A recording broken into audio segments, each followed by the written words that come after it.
Bread அல்வாவை பொறுத்த வரைக்கும் நம்ம பிரெட்டை நல்லா வறுத்துட்டோம்னா தீஞ்சு போயிடும். சில சமயம் அந்த டேஸ்ட் நமக்கு கிடைக்காது. ஆனால் ரஸ்கை யூஸ் பண்ணி இந்த மாதிரி ஒரு வாட்டி பிரெட் அல்வா செஞ்சு பாருங்கள், ரொம்பவே டேஸ்டியாக இருக்கும். அதே சமயம் நம்ம ஹோட்டல்லையும் கல்யாண வீட்டிலையும் என்ன டேஸ்ட்டில் சாப்பிட்றோமோ அந்த டேஸ்ட் தான் நம்ம பண்ண போகிறோம். வாங்க வீடியோக்குள்ள போகலாம்.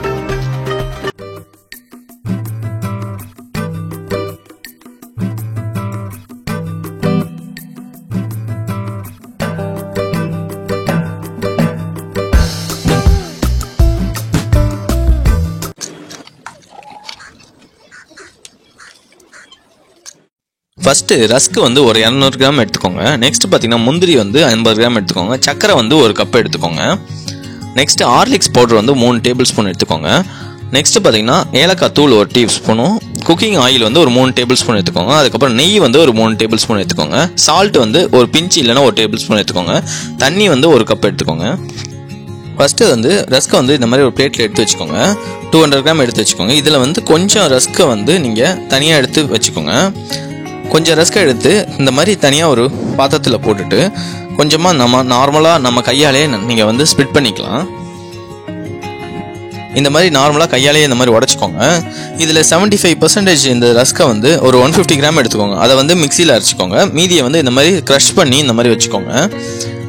க்ரஷ் பண்ணுறது ரொம்ப க்ரஷ் பண்ண வேணாம், நல்லா சாப்பிட்ற அளவுக்கு சின்ன பருப்பு அளவுக்கு நல்லா க்ரஷ் பண்ணால் போதும். மீதியை இந்த மாதிரி மிக்சியில் போட்டு நல்லா அரைச்சிக்கோங்க. இந்த அரைக்கிற பக்கம் பார்த்தீங்கன்னா ரொம்ப பவுடராக அரைக்க வேணாம், கொஞ்சம் நரன்னு அரைச்சாலே போதும். இந்த மாதிரி அரைச்சாலே போதும். நமக்கு இந்த மிக்சிலே அரைச்ச ரஸ்க் பவுடர்லேயே நம்ம ஆல்ரெடி கையாலேயே க்ரஷ் பண்ணி வச்சுருந்ததை நம்ம ஆட் பண்ணிக்கோங்க. ஆட் பண்ணிவிட்டு இந்த மாதிரி கொஞ்சம் பெருசாக இருக்கும் பார்த்தீங்களா, அதெல்லாம் ரொம்ப பெருசாக இருக்கிறதெல்லாம் இந்த மாதிரி கையாலேயே நீங்கள் க்ரஷ் பண்ணி விட்டுக்கோங்க. இந்த மாதிரி முழுசாக இருந்தால் தான் கொஞ்சம் நமக்கு நல்லா டேஸ்ட் கொடுக்கும், அந்த பிரெட் அல்வா டேஸ்ட்டு. அதனால் ரொம்ப அரைச்சிட வேணாம், அதான் 75% அரைச்சிட்டு இந்த மாதிரி இது பண்ணிக்கோங்க. நெக்ஸ்ட்டு பார்த்தீங்கன்னா முந்திரி 50 கிராம் ஆட் பண்ணிக்கோங்க. ஆட் பண்ணிவிட்டு நார்மலாக அந்த கையாலேயே இந்த மாதிரி மிக்ஸ் பண்ணிக்கோங்க.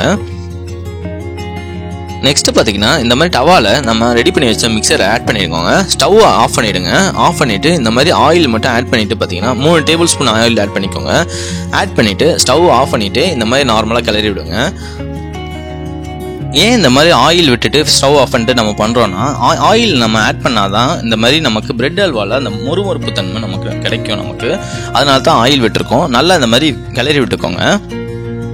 ஆயில் நல்லா அப்சார்ப் பண்ணுற அளவுக்கு நல்லா கிளறி விட்டுக்கோங்க. இதை ஒரு கைப்பிடி இந்த மாதிரி கையில் எடுத்து பாருங்கள். எடுத்து பார்க்கும்போது இந்த மாதிரி நல்லா ஒட்டிட்டு இந்த மாதிரி விழுவும். அதுக்கப்புறமேலு நீங்கள் ஸ்டவ் ஆன் பண்ணிவிட்டு அதுக்கப்புறமேல் நல்லா ரோஸ்ட் பண்ணிக்கோங்க. இப்போ ரோஸ்ட் பண்ணும்போது நீங்கள் எக்ஸ்ட்ரா எண்ணெய்லாம் விட வேணாம், ஆல்ரெடி அதிலே ஆயில் இருக்குது. அந்த ஆயிலே நல்லா ரோஸ்ட் பண்ணிக்கோங்க. கொஞ்சம் கலர் மாறுற அளவுக்கு நல்லா ரோஸ்ட் பண்ணிக்கோங்க. இந்த ரெசிபியை பொறுத்த வரைக்கும் 200 கிராம் அளவு உள்ள ரஸ்க்கு தான் இந்த மாதிரி இந்த அளவுலாம் நம்ம போடணும்னு நான் போட்டிருக்கேன். கொஞ்சம் எக்ஸ்ட்ரா போட்டிங்கன்னா கொஞ்சம் நீங்கள் எக்ஸ்ட்ரா நீங்கள் மற்றதெல்லாம் நீங்கள் லெவல்லாம் ஆட் பண்ணிக்கோங்க. ஆயில் ஆட் பண்ணிக்கணும், நெய்யும் எக்ஸ்ட்ராவாக ஆட் பண்ணிக்கணும். இதை நல்லா வறுத்துட்டு பார்த்தீங்கன்னா இதை ஒரு 10 நிமிஷம் ஃபேன் காற்றுல நல்லா ஆற விடணும். நீங்கள் ஹீட்டாக இருக்கும்போதே நீங்கள் போட்டுட்டிங்கன்னா சொதன்னு வந்துடும். அதனால் நல்லா ஃபேன் காற்றுல ஆற விட்டுருங்க. நெக்ஸ்ட்டு பார்த்தீங்கன்னா ஒரு கப்பு தண்ணி விட்டுருங்க. தண்ணியை பொறுத்த வரைக்கும் நல்லா ஹீட் ஆனதுக்கப்புறம் பார்த்தீங்கன்னா ஒரே ஒரு கப்பு சர்க்கரை ஆட் பண்ணிக்கோங்க. இந்த ஒரு கப்புன்ற அளவு பார்த்தீங்கன்னா நம்ம அரைச்சி வச்சிருந்த ரஸ்க்கு என்ன எவ்வளோ குவான்டிட்டி இருக்கோ அந்த குவான்டிட்டி தான் நம்ம சர்க்கரை யூஸ் பண்ணிக்கணும். நெக்ஸ்ட் பார்த்தீங்கன்னா ஒரே ஒரு டேபிள் ஸ்பூன் ஏலக்காய் தூள் ஆட் பண்ணிவிட்டு நல்லா இந்த மாதிரி நல்லா கிளறி விட்டுக்கோங்க. இது நல்லா கொதி வர வரைக்கும் வெயிட் பண்ணுங்கள். நெக்ஸ்ட்டு பார்த்தீங்கன்னா நம்ம ரெடி பண்ணி வச்சிருந்த மிக்சரில் பார்த்தீங்கன்னா 3 tablespoon Horlicks powder add பண்ணிக்கோங்க. ஹார்லிக்ஸ் பவுடர் ஆட் பண்ணுறதுனால ரொம்பவே டேஸ்ட் கொடுக்கும். இதை நல்லா ஹீட்டாக இருக்கும்போது ஆட் பண்ணிடாதீங்க. நல்லா ஆறின பிறகு ஆட் பண்ணிவிட்டு இந்த மாதிரி நார்மலாக கையாலேயே இந்த மாதிரி மிக்ஸ் பண்ணிக்கோங்க. ஹார்லிக்ஸ் பவுடரை பொறுத்த வரைக்கும் 200 கிராம் 3 டேபிள் ஸ்பூன் ஆட் பண்ணால் போதும். நெக்ஸ்ட் பார்த்தீங்கன்னா நம்ம ரெடி பண்ணி வச்சுருந்த சுகர் சிரப்பில் 1 டேபிள் ஸ்பூன் உப்பு ஆட் பண்ணிவிட்டு நல்லா இந்த மாதிரி கிளறி விட்டுக்கோங்க. நல்லா கிளறி விட்டுட்டு நம்ம ரெடி பண்ணி வச்சுருந்த ரஸ்க் மிக்சரை போட்டுருங்க. போட்டுட்டு இதை போடும்போது நல்லா எப்பவும் போல் கொஞ்சம் கொஞ்சமாக ஆட் பண்ணியே இந்த மாதிரி கிளறி விட்டுக்கோங்க. இதை போடும்போதே உங்களுக்கு தெரிஞ்சிடும், போட்ட உடனே வெந்துடும் பாருங்கள். அந்த டெக்ஸ்சருக்கு வந்துடும், அல்வா டெக்ஸ்சருக்கு. எக்ஸ்ட்ராவாக எதுவுமே பண்ண வேணாம், நீங்கள் லைட்டாக இந்த மாதிரி கிளறி விட்டாலே போதும், நல்ல டெக்ஸ்சருக்கு வந்துடும். இந்த பிரெட் அல்வாவை பொறுத்த வரைக்கும் இன்னும் நம்ம நெய் விடவே இல்லை, ஆனால் நமக்கு அந்த அல்வா டெக்ஸ்சருக்கு நல்லா வந்துருச்சு. இப்போ நீங்கள் நார்மலாக ப்ரெட்டில் பண்ணுறதை விட இது ரொம்ப டேஸ்ட்டாக இருக்கும். நெக்ஸ்ட்டு பார்த்தீங்கன்னா இந்த ஸ்டேஜில் காஞ்ச திராட்சை ஆட் பண்ணிக்கோங்க. காஞ்ச திராட்சையோட அளவு பார்த்தீங்கன்னா நீங்கள் நமக்கு எவ்வளோ தேவையோ அந்த அளவுக்கு ஆட் பண்ணிக்கோங்க. திராட்சையை ஆட் பண்ணிட்டு நல்லா கிண்டிட்டு இருக்கும்போதே நல்லா திராட்சை புஸ் புஸ்ன்னு நல்லா வந்துடும் நமக்கு. இந்த ஸ்டேஜில் பார்த்தீங்கன்னா நீங்கள் வந்து ஒரு 3 டேபிள் ஸ்பூன் நெய் ஆட் பண்ணிக்கோங்க. லாஸ்ட்டாக ஃபைனலாக நம்ம முடிச்சதுக்கப்புறம் இந்த மாதிரி ஆட் பண்ணால் போதும் நமக்கு.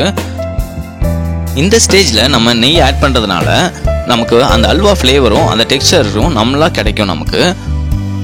அது மட்டும் இல்லாமல் நிறைய பேர் அல்வா செய்யும்போது செஞ்ச உடனே பார்த்தீங்கன்னா கட்டி ஆகிடும். ஆனால் வந்து இந்த மாதிரி நம்ம லாஸ்ட் டைமில் நம்ம நெய் ஊற்றி நல்லா இந்த மாதிரி கிண்டிகிட்டு இருக்கும்போது பார்த்தீங்கன்னா ரொம்ப நேரம் ஆனாலும் நமக்கு அந்த மாதிரி கட்டி ஆகாது. இந்த பிரெட் அல்வா டெக்ஸ்சர் பார்த்தீங்கன்னா இந்த மாதிரி கரண்டியில் நம்ம எடுத்து பார்க்கும்போது பார்த்தீங்கன்னா எடுத்து இந்த மாதிரி கீழே திருப்பும் போது டக்குன்னு விழக்கூடாது, கொஞ்சம் லேட்டாக அந்த மாதிரி விழணும். இந்த மாதிரி இருந்தால் தான் நல்லா அந்த டெக்ஸ்சருக்கு வந்திருக்குன்னு அர்த்தம். இந்த மாதிரி நீங்கள் ஒரே ஒரு வாட்டி ரஸ்க் யூஸ் பண்ணி பிரெட் அல்வா ட்ரை பண்ணி பாருங்கள். ரொம்பவே ஜூஸியாகவும் இருக்கும், அதே சமயம் ரொம்ப டேஸ்ட்டாகவும் இருக்கும். நம்ம பால் ஊற்றாமல் நம்ம பண்ணியிருக்கோம், அதனால வந்து கெட்டு போகாது அவ்வளோ ஈஸியாக. இந்த வீடியோ பிடிச்சிருந்தா நீங்களும் பண்ணி பாருங்கள். மறக்காமல் சப்ஸ்கிரைப் பண்ணிடுங்க. தேங்க்யூ.